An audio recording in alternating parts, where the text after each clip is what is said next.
श्रीमद् सुख सागर अध्याय 13 स्कंद 5। भरत जी का राजा रहुगण से व्यापारी का इतिहास कहना। भरत जी बोले, हे राजन, यह तन और जगत एक स्वप्न जैसा है। जिस तरह पक्षी रात होने पर वृक्ष पर बैठकर सुबह प्रातःकाल होने पर उड़कर चले जाते हैं और पक्षियों को वृक्ष छोड़ने का दुख हो तो उसे वृथा ही समझना चाहिए, इस तरह जीव जगत में पैदा होकर अपने कर्मों के अनुसार तन पाकर फिर पुनर्जन्म धारण करते हैं, इसलिए उनका सोच करना भी व्यर्थ है। हे राजन, अब मैं आपको एक व्यापारी की कथा सुनाता हूं, कृपया ध्यान से सुनिए। एक व्यापारी काफी सारा द्रव्य लेकर व्यापार करने के लिए विदेश को चल दिया, लेकिन उस व्यापारी ने रास्ते में द्रव्य की रक्षा चोर व डाकुओं करने के लिए अपने साथ किसी सेवक को नहीं लिया। रास्ते में उस व्यापारी के पीछे 6 चोर लग गए। चलते चलते व्यापारी रास्ता भटक गया और घने वन में पहुंच गया। चलते चलते रात्रि होने पर थक कर एक नदी के किनारे सोने के लिए लेट गया। उसके लेटते ही वे सारे चोर उस व्यापारी से उसका सारा धन लूट कर ले गए। समस्त धन लूट जाने पर व्यापारी दाढ़ मारकर जोर जोर से रोने लगा। अचानक उसके कानों में वन के हिंसक पशुओं, शेर, भालू आदि की भयानक आवाज सुनाई देने लगी। जंगली पशुओं की आवाजें सुनकर व्यापारी और जोर जोर से रोने लगा। वह व्यापारी जोर जोर से रो ही रहा था कि अचानक वन में से दौड़ता हुआ एक मंदोमत हाथी आया और उसने उस पर हमला कर दिया। हाथी के हमले से भयभीत होकर वह व्यापारी बचने के लिए किसी सुरक्षित जगह पर छुपने के लिए तेजी से दौड़ने लगा कि अचानक बादल गरजने लगे और बिजली चमकने लगी। यह देखकर व्यापारी भयभीत हो गया। तभी तेज वर्षा शुरू हो गई। वह अपनी जान बचाने के लिए इन सब की परवाह करे बिना तेजी से दौड़ रहा था। दौड़ते दौड़ते वह एक बहुत पुराने कुएं में गिर पड़ा। उस प्राचीन कुएं में एक विशाल बरगद का पेड़ की बहुत सी जड़ें लटक रही थी। व्यापारी का पैर उन शाखाओं में उलझ गया, जिससे वह कुएं के गहरे पानी में न जाकर उस कुएं में उल्टा लटक गया।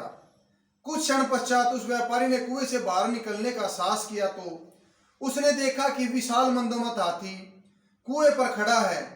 वह व्यापारी भयभीत होकर रुक गया। अचानक जैसे ही उस व्यापारी का ध्यान नीचे कुएं में गया तो उसने देखा कि कुएं में नीचे एक 5 फण वाला भयंकर विषधर बैठा है। वह बेचारा अब ना तो ऊपर जा सकता है और ना ही नीचे जा सकता है।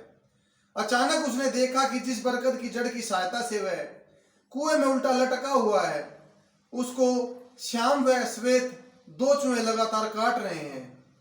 इन समस्त बातों को देखकर उसके मन में कितनी चिंता होगी, जरा उसका अनुमान स्वयं कीजिए।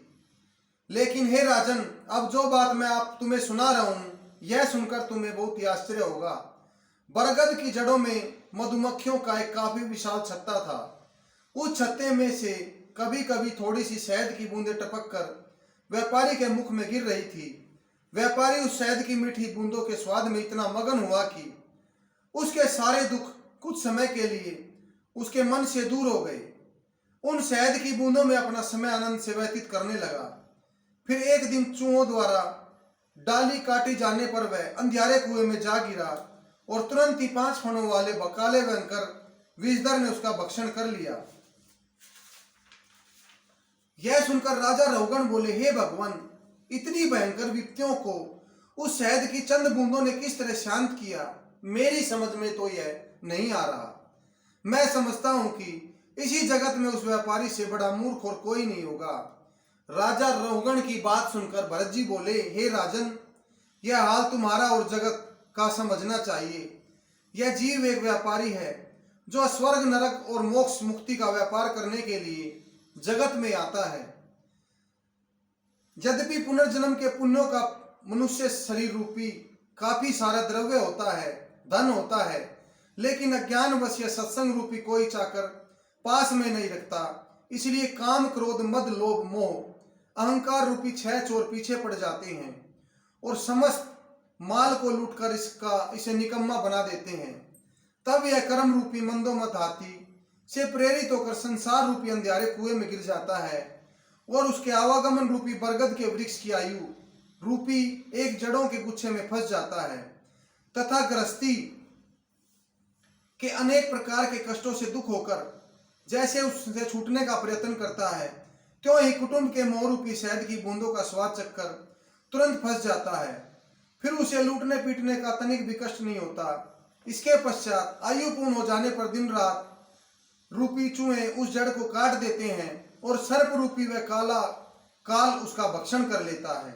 इसलिए हे राजन, यदि आपका विचार इस जगत रूपी अंधियारे कुएं से बचने का है तो आपको सदैव काम, क्रोध, मद और लोभ, मोह, अहंकार इन 6 शत्रुओं से बचने के लिए सदैव हरि भजन में मग्न रहना चाहिए। इतनी कथा सुनाकर श्री सुखदेव जी बोले, हे राजन, जब राजा रहुगण ने जड़ भरत जी से यह कथा सुनी तो उनके हृदय के कपाट खुल गए और उसमें ज्ञान रूपी दीपक का प्रकाश उत्पन्न हो गया। जय श्री